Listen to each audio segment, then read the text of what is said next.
Well, we are heading our way on up Virginia. I am parked at a small rest stop not too far from Shenandoah National Park.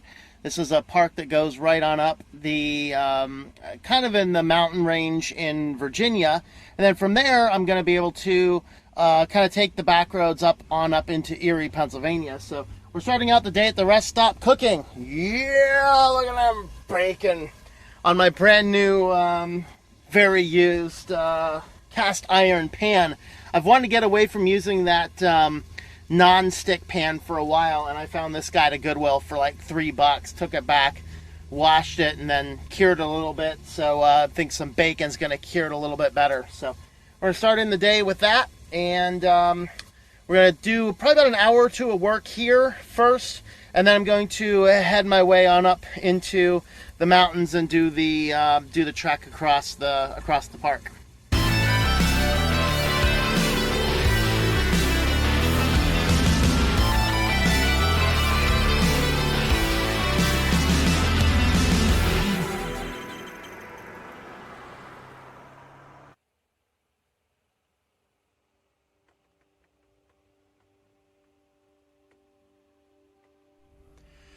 All right, well, we got some work done, and I'm just waiting for 4 more minutes for tomorrow's podcast upload on the other channel, and then we're going to head out. I got myself a new cup of coffee. I have my GPS all geared up to where I'm going.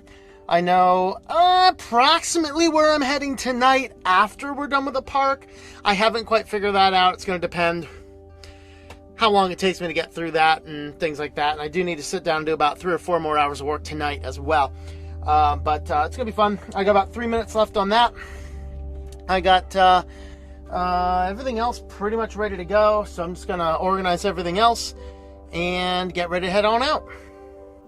Shenandoah National Park gives us some nice views over some cliffs. Driving through it, I did like some of the overlooks and some of the views. I did a few hikes in here. We're going to see some waterfall trails. So there's definitely some nice stuff. But in relation to all of these other national parks that we see out there, it really, it's no Bryce Canyon, it's no White Sands, it's no Grand Canyon, and it's kind of puzzling what makes it so special and so amazing until we made it somewhere towards the middle. But we'll wait for a little bit longer in the video to explain that, which kind of gives me a toury feeling going through this park after knowing its foundation. But again, we'll get to that in a moment.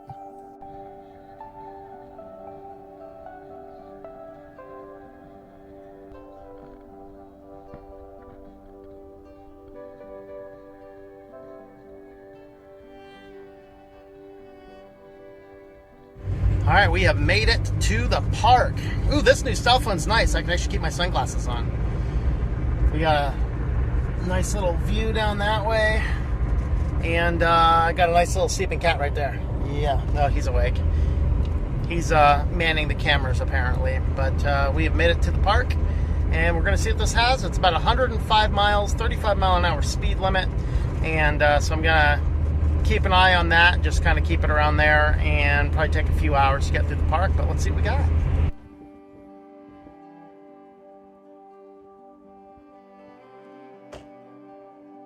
So we're at the very first overlook in the park. This is McCormick Overlook.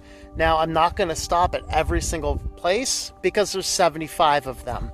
I'm going to have a look at the map and identify a few I'd like to stop at.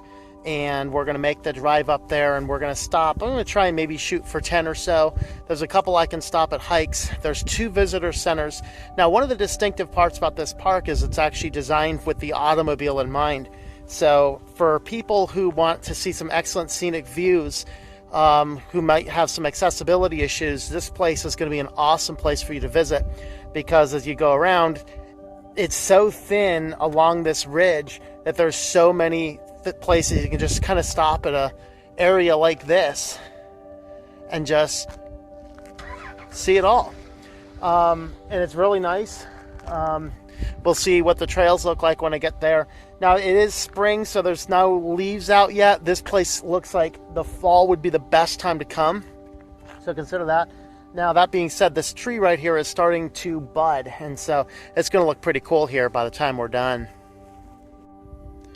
So the red dot's supposed to indicate your location. We're actually here. There's no red dot. Where are we?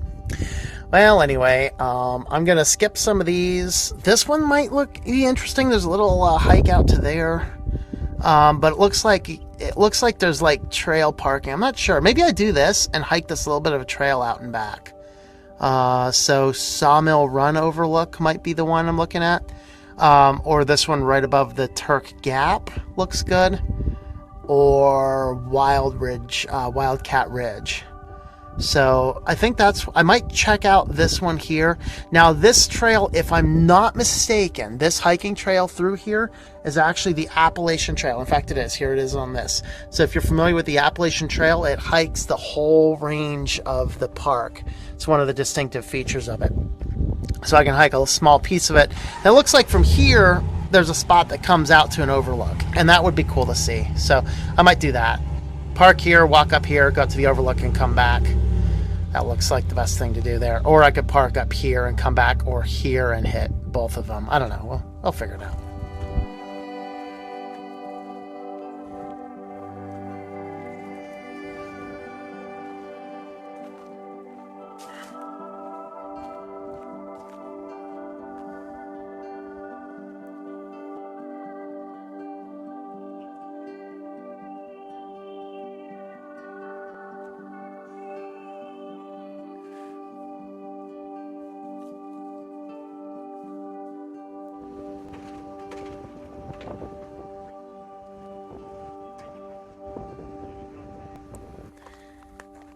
If you like walks in the woods and scenic overlooks, this might very well be your favorite national park.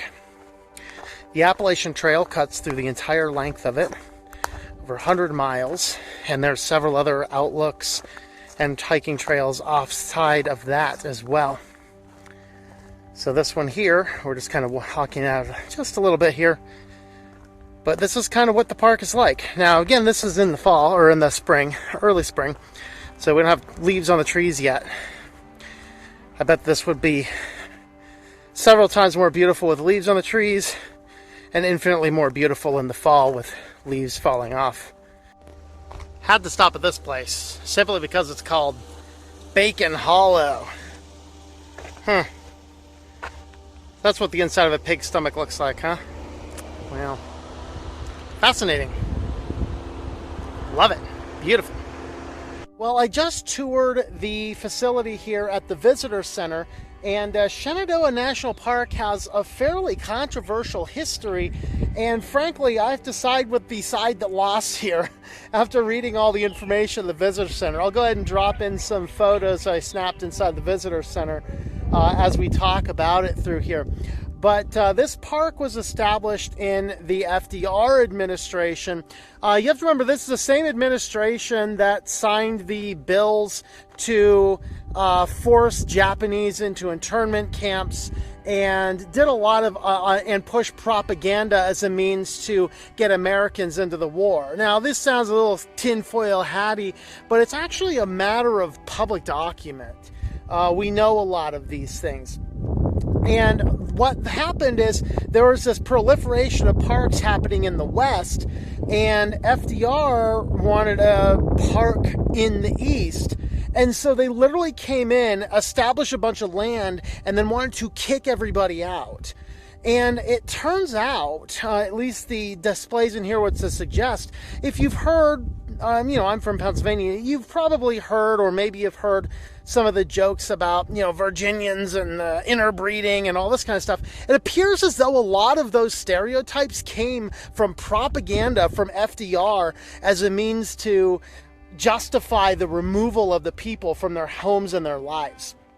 There were literally a lot of people who were told that, oh, these guys are just uneducated mountain hillbilly guys. The reality is, as they started clearing things out, they found the vast number of independent people, county vast number of churches and schools and culture inside of the people who lived up here in the mountains. But FDR is just kind of pushing everybody out, forcing everybody, and eventually they passed an act which suspended all court rulings. The government said, the government basically said, hey, if you don't take our money, we're just kicking you out anyway. And some people fought to the bitter end. Some people were dragged out eventually. Some people gladly took the money and moved to different settlement relocation areas, and they learned how to do that pretty well. So that was a very interesting thing to see. And it's kind of, in my opinion, having looked at all this, is sort of a stain on this park in a way. It's one thing to go out and see Yellowstone and see how amazing it is, and Bryce Canyon and all this. And of all of the parks I have visited, I gotta say, this is a nice little park. It's a really good drive. I like the hiking and all this kind of stuff. But as a native Pennsylvanian, I have driven through large stretches of Pennsylvania that look almost identical to this without being a park. And I'm not saying that this is a bad one. What I'm saying is, it appears as though the government overreach crammed a park in a place where there wasn't anything significant. And I was thinking about this on the way up here going, this is a cool place. I like the trails. I like the overlooks. But the fact of the matter is, what is it about this place that makes it unique? Nothing. That's the reality. So it was a very interesting take to get in there, and in my opinion, a little bit of a stain to see that a lot of these stereotypes that we hear about are the artifacts of a propaganda campaign from the one place who introduced propaganda into American society. Is that not interesting? Well, those are some fun things. I hope you enjoyed some of the photos from the museum here. But let's go back and see what else the park has to offer. I was told by the ranger about a quarter mile down the road here, there's a really nice waterfall and a hike. We're going to go see that. And then if our timing's right, we'll go see a sunset. If we don't get there in time for a sunset, hey, that's okay too. But we'll see what we can do.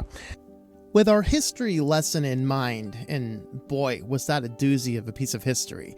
And what's fascinating is I came into this having just watched a documentary on the FDR relocation of Japanese during the war into internment camps.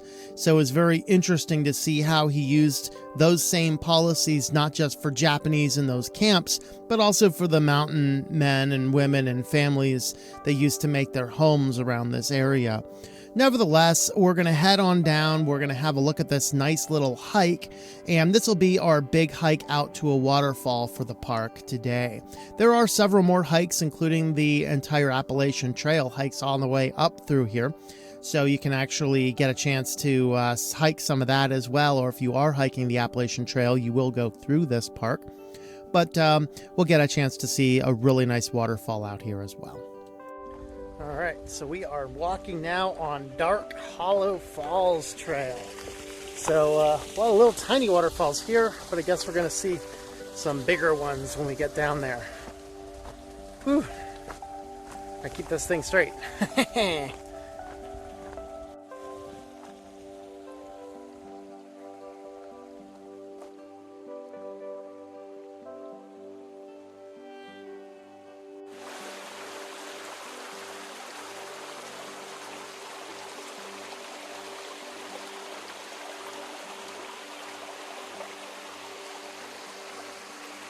I haven't seen black birch in quite a long time. This is a black birch tree. The bark on this is very distinctive. Now, if you see the leaves, it's, fall, there's spring, there's no leaves yet. But the leaves on this cherry and a few other trees look very similar, but the bark on this tree is extremely distinct. So I'm going to get around this side here so you can kind of see what I'm looking at. See this rolling flakiness? This is distinctive of a black birch. Now, a black birch tree has methyl salicylate inside of the green inner bark. That's the precursor to aspirin, so it is a natural pain reliever if you're stuck in the woods. And it also has a taste of wintergreen. So if you take this, take off some of the bark, and then you can peel the outer bark off of the inner bark, make a tea out of the inner bark. It's a wintergreen flavored tea. I haven't seen one for a while, but those are very nice trees. These falls are true to their form. Very nice. Very hollow. Very dark.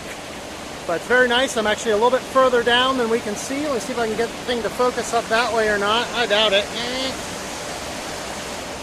Yeah, it doesn't seem to want to focus up there right now. I'll go ahead and turn the camera around and I'll show you what I'm seeing.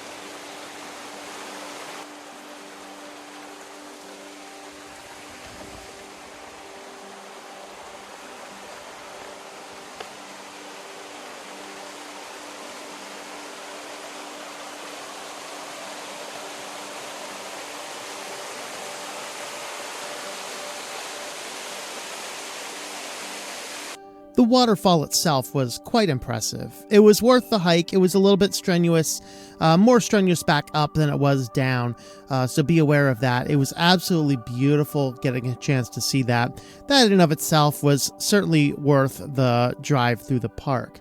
There are several other hikes on this. I'm not sure if this is the best hike out there, but there are a lot of them. But from here, we're going to head a little bit further down, see a few more overlooks, and then shoot out of the park on the northern side, and then we're going to stop in and get a little bit of work done for the rest of the night.